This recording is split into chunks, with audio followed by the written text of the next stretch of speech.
Hey everyone, today I'm going to talk to you about my top 5 pressed powders.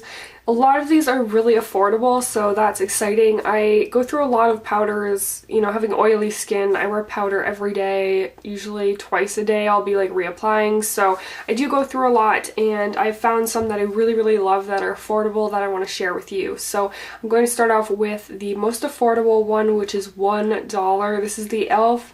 Clarifying Pressed Powder. So I have this in the shade Ivory, and this works really well. I've gone through maybe 4 or 5 of these. For only $1, they're a really great mattifying powder. I believe this has salicylic acid, which is great if you usually have pimples, if you break out often. It's an ingredient that can help to fight that, so it's a nice powder. It's super tiny, so you can throw this in your bag, and it works really well, so I would recommend that. Next is the Essence Mattifying Pressed Powder. I've talked about this quite a bit. So this is only $4 and it's amazing. So this gives you 12 grams of product. I have this in the shade Light Beige. And it's just simple. There's no mirror or anything else, but just for the oil absorbing properties, this really keeps you looking matte. And sometimes I'm like, it's been a long time, I should look oily, and I'll blot and I'll have the oil, but for some reason it doesn't look oily with this. It's crazy. I really love this powder. I've gone through a lot of them. I would definitely recommend it. It just looks flawless. So some days I'll just apply a bit of concealer on the spots where I need it and then apply the powder all over and I look good. So sometimes I do want to avoid wearing liquid foundation, and that powder really helps me out there. Okay, next is a newer powder, the Maybelline Fit Me Matte and Poreless Pressed Powder. So this one is for normal to oily skin. I have this in 110 Porcelain, and this has 8.5 grams of product. So this one's a little bit more expensive, and they're not giving you as much product. So this is what it looks like. So this one you also get a mirror and a sponge. The next 3 I'm going to show you do come with that. So that's convenient if you're taking it with you, like traveling or something. It's nice to have that mirror. I don't usually use the sponges, and yeah, but this is a really good powder. It does absorb oil. I think I can see this one on my skin a little bit more versus the 2 I just mentioned, but it absorbs oil quite well. And it's pretty good. It's pretty easy to find at the drugstore everywhere. Next is the NYX Stay Matte But Not Flat Powder Foundation.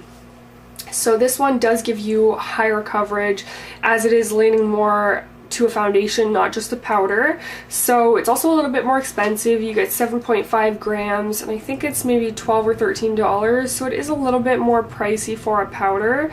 This is in the shade Ivory, and yeah, that's what it looks like. So you have a mirror and you also have a sponge underneath, and same thing. And this one has little holes at the back, so there's going to be air to the sponge, keeping it from, I don't know, not expiring or whatever. But this is a good powder. It does give you quite a bit of coverage. You can use it lightly as a setting powder or build it up to be more of a foundation. It reminds me of this next one, which is the MAC Studio Fix powder. So even the size and the packaging is very similar. Just the way it's done is really similar. So I have this in NW20, and this one you get 15 grams of product. So you're getting twice as much in the MAC powder, which makes me really happy. I think it's about $30 for the powder. So you've got your mirror and you have the same thing with the sponge underneath, and this is a really soft powder and it blends really nicely into the skin. It does absorb oil quite well. I usually find that when you're going for a powder foundation, they give you more coverage but less oil absorption. So something like this I feel like really absorbs oil, and this one looks a little bit more like coverage, if that makes sense. So those are all the powders that I really like. I want to give a quick mention to some powders that I've loved for years. The Marcel Pressed Powder, which looks like this. These I really love. You get 14 grams of product, and I've gone through a lot of them, like in translucent. And the Annabelle Pressed Powders are really similar as well. I believe they got rid of them though. I think they're discontinued, so that's why I'm just mentioning it as a side note. If you see these, you should buy them, they're awesome. But I think they've come out with new powders since then that I haven't tried. So I hope you enjoyed this video. Thank you for watching, and I will see you next time.